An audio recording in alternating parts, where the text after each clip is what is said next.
right, today is day 43 out of 100 days practice. Today's a hard day because I said goodbye to a friend of mine that I've known since college. Just our lives kind of weave in and out in various ways. But she is in hospice now and had a celebration of her life with her there in her backyard. And yeah, it was just very sad. But I'm glad that she is at home. And it felt like everyone in the Kansas City music community was there, and I got to play with it's not a marching band, but I would say gosh, I'm such a string player, like a Mardi Gras band. Anyway, I've been working on a little bit more jazz than normal, and of course, it's night, not morning, but we'll be back to the morning tomorrow. So I'm just learning another Stefan Grappelli solo. I found his metronome speed is 240 beats a minute, so that's insane on a metronome, and I just halved it down to 120 so I could feel the cut time beat. So this is kind of what it sounds like.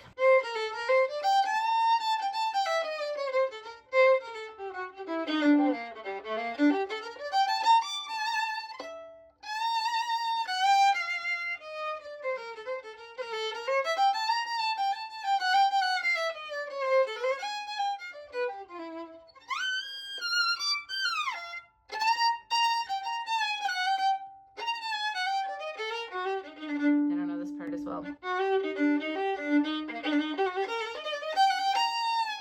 Then it goes. I need to get my erratic vibrato not to sound as erratic.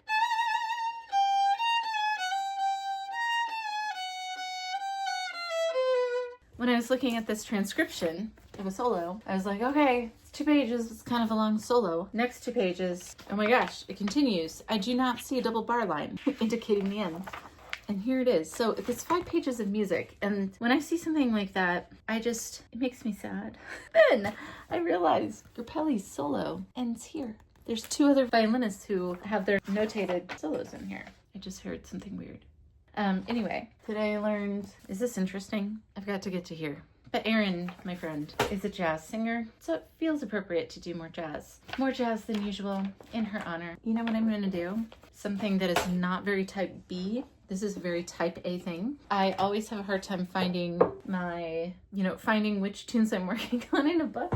I could put this in my iPad. My student, Donna, gave me these treble clef paper clips. I am taking the time to clip my music so I can easily find the page. Okay. Oh, I just love, look at this paper clip. I just love what it's doing. It's a nice little swirl. Then I was revisiting. I was like, well, let's just do more jazz. What I was working on in 2016. The only reason I remember this is that I was working on it then is because I remember where I was living. One of my favorite Grappelli moments is when he goes.